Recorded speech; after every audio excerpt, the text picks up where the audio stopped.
Okay, everybody. Looks like we're just afternoon here. Wanted to make sure we can get started and start running over these things with you. Great to have you all here. Welcome to our weekly webinar series. This week, we're going to be discussing one of the most important aspects of the Signpost platform, which is the importance of online reputation and customer life cycles. As always, we'll be recording this webinar and sending it out via email so you can go back to it if needed.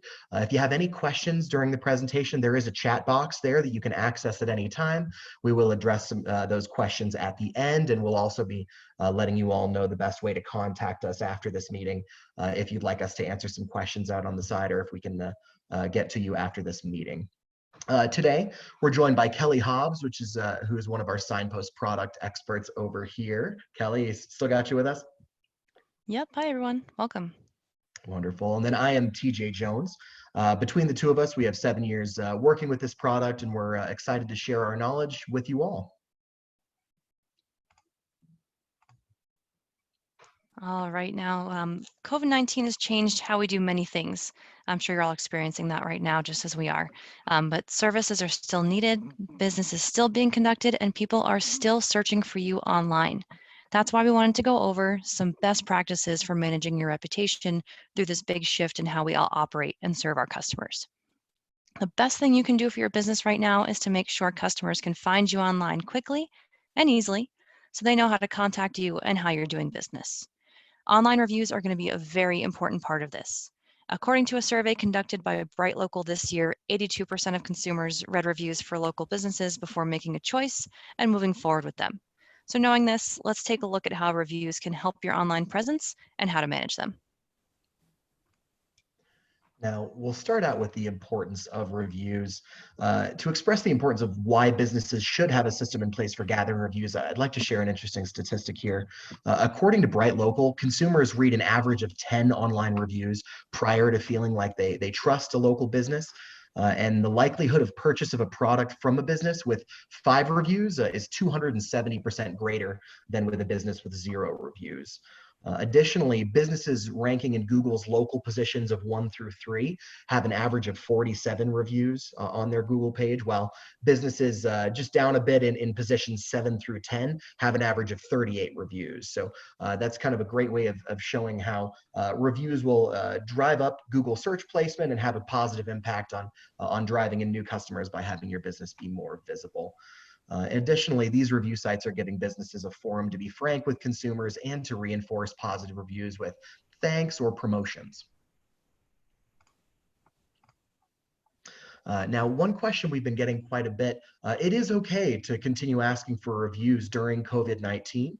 We're seeing very high open rates because customers are often at home, as you can probably imagine. They're more engaged with these messages that are going out than they ever have been before. And once business begins to climb again, businesses should really be looking at to be the obvious choice for consumers who are coming back into their usual spending habits. I think fresh reviews, for the reasons that we just mentioned, are going to go a long way towards that.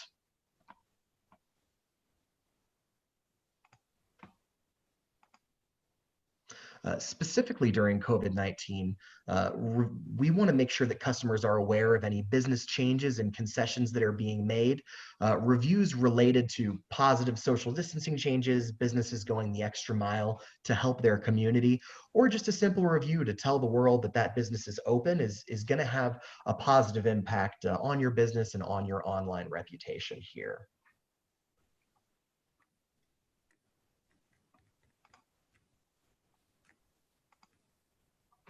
Now, we wanted to give a refresher on how this review process works. I know it's something that a lot of people often have questions about, and we'd love to, we can answer any questions that you need. As many of you know, a feedback request is usually the first message that a customer will receive. We send those messages to kind of gauge how this customer is feeling and if they are a promoter for your business. You can see an example of what that feedback message looks like right here on the right. And then the customer's response to that feedback message is going to tell us how we are able to proceed with that customer in the sending of these messages.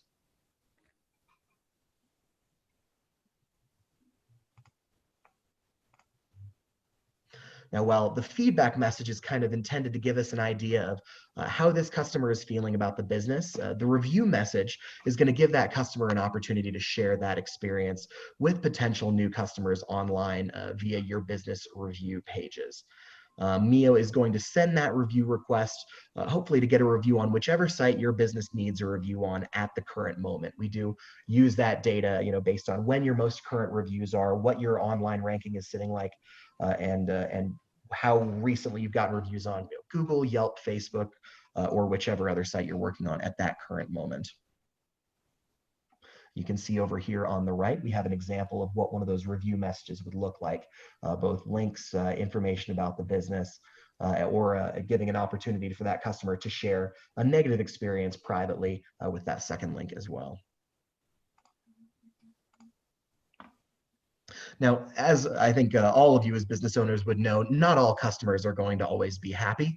Negative feedback and negative reviews can often seem like it could be the end of the world, but there are a lot of good ways to turn that situation around. We have one example, a great example over here on the right. This example displays professionalism and genuine concern for your customers. For example, you're going to want to respond with something along the lines of, "We appreciate your business and are very sorry to hear of your poor experience. We would like the opportunity to make it up to you. Please contact us directly by phone or by email at your convenience." The main goal of these responses should be to take that conversation offline. You want to avoid heated discussions that are public, and you don't want to seem unprofessional to any potential customers who can go on your online review pages and read those messages. Investing in a positive consumer experience will go a long way with each and every customer, whether that's the person you're responding to or someone who may have used your business before who's just seeing these interactions on your page.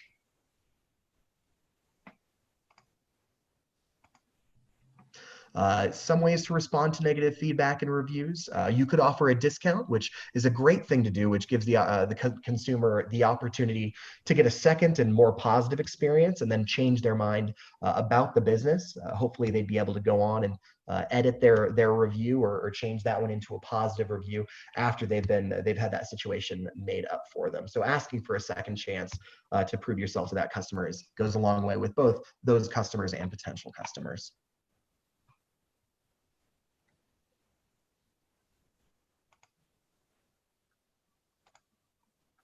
Now, on the flip side here, responding to positive feedback and reviews is always fun. It's great to hear those positive interactions with your business.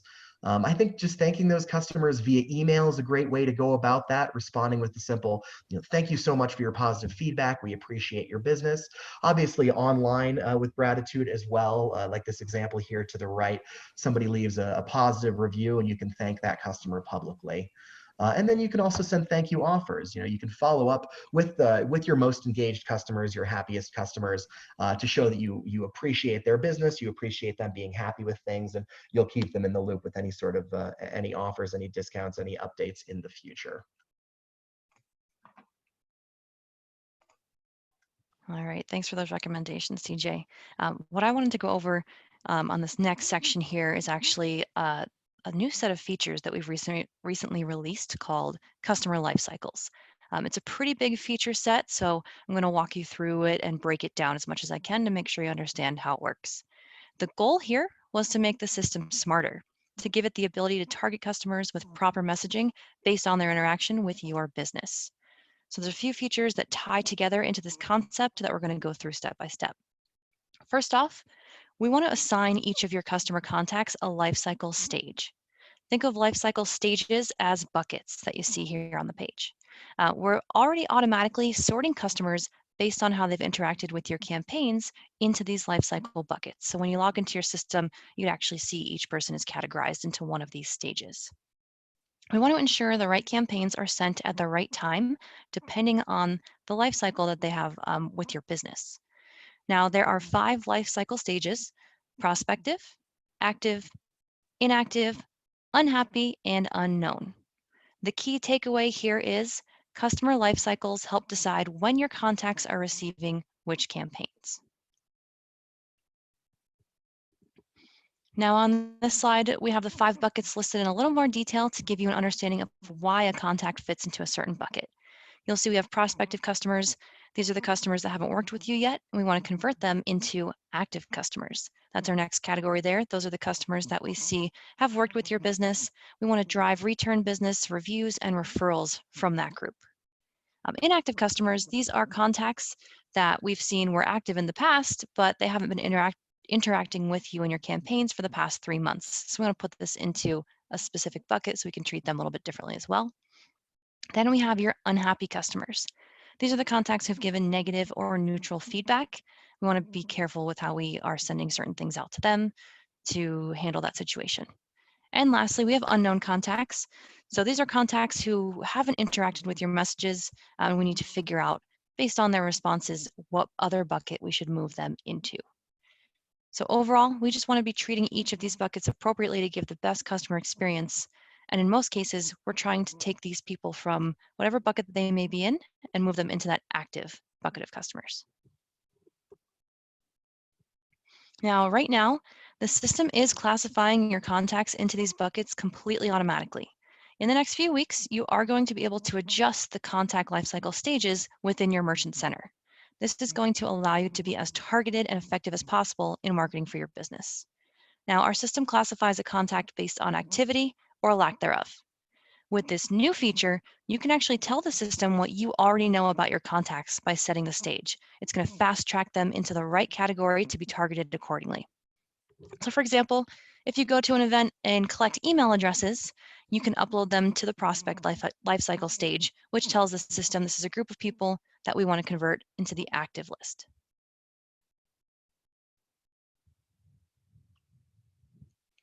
Now you can see in this screenshot, you'll also be able to adjust the bucket someone falls into within each customer profile.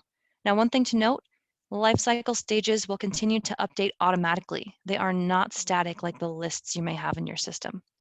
For example here, if a contact is set to active and then there's a period where they're not answering any emails, opening them up, clicking on them, that contact lifecycle stage is going to automatically change to inactive.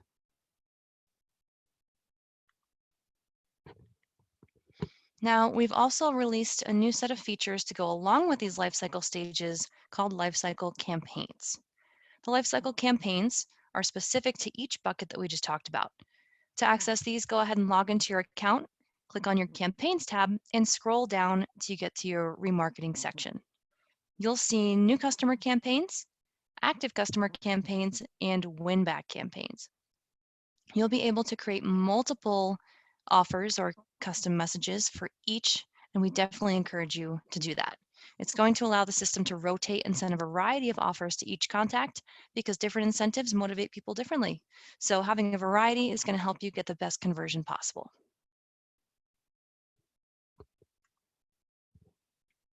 Now let's take a dive into each one a little more specifically. Your new customer campaigns, these will be sent to your prospect and unknown buckets. We want to encourage these people to become active customers by making their first purchase with you. When you're creating these campaigns, think about what you already offer to your new customers as a good starting point. Putting those offers into the system is going to help get them straight into your prospects' inboxes. You can also try some new offers and take a look at the stats to see how things are going and which ones are working best versus the others. Now, the active customer campaigns, pretty straightforward. These are for your active customers. They are geared towards retaining your existing customers and driving repeat business. So this active bucket of contacts, they've indicated that they've worked with you before, and they have also indicated that they are happy. There's no negative or neutral feedback from these people. So these are your loyal, happy customers. That way we want to be targeting them in this bucket just to keep that positive relationship going. And lastly, we have win-back campaigns. These are specific to your inactive bucket. We know that these contacts have done business with you before, but aren't showing signs of returning to you for a few months. So when you're creating these campaigns, think about offers that might encourage them to come back to you and make another purchase, or even just remind them of your business so that you might be top of mind the next time that they might need your products or services. Ultimately, we want to win them back and convert them to that active customer bucket once again.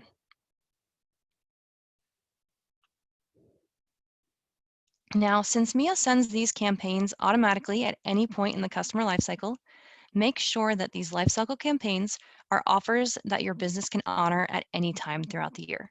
You don't want these to be based on a specific date or time frame like holidays or seasonality, because they will quickly become outdated if you do that. Now, if you do have any seasonal or time-sensitive messages, we still have our one-time scheduled campaigns feature that you can use. When you create these one-time messages, whether it's an offer or a custom, there is now also an option to send it to a specific life cycle stage. If you're gearing up for any Memorial Day offers right now, you could create a one-time campaign and target one of these specific buckets to get the word out.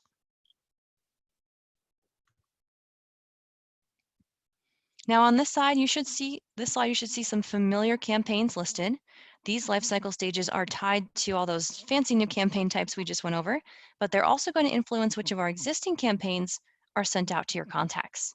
And now, since the life cycle stage tells us more about the contact, we'll only send campaigns that would make sense for that particular bucket. For prospective, we want to push them towards making that first purchase and give us some other information on the perspective of your business. For active, we want to drive customer loyalty and repeat business. For inactive, we want to push them back into that active bucket ultimately. For unhappy, we want to treat these ones a little more carefully than the others, so we'll only be reaching out with items that will gauge their experience changing. And if they actually do leave a negative review online, we will unsubscribe them automatically for you.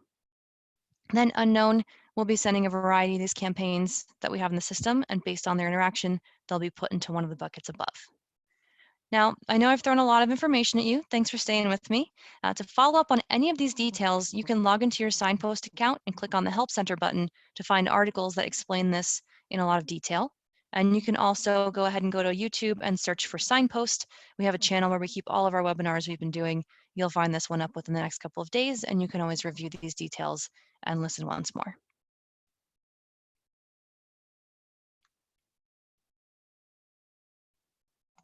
Now, I know we threw a lot at you today, probably plenty of questions, whether you'd like those answered right now or after the fact. We're happy to answer those. There is a chat bubble there if you'd like to chat in some questions, and we can start getting those answered for you.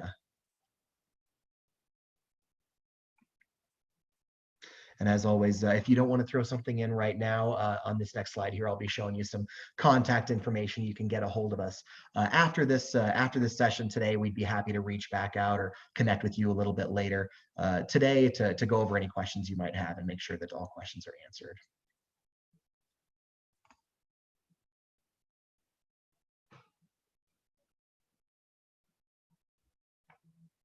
Going to give it a little bit of time here to see if anybody has any questions they'd want to throw in. Yeah, we'll leave the meeting up for a little longer. If you have any chats you want to send, go ahead.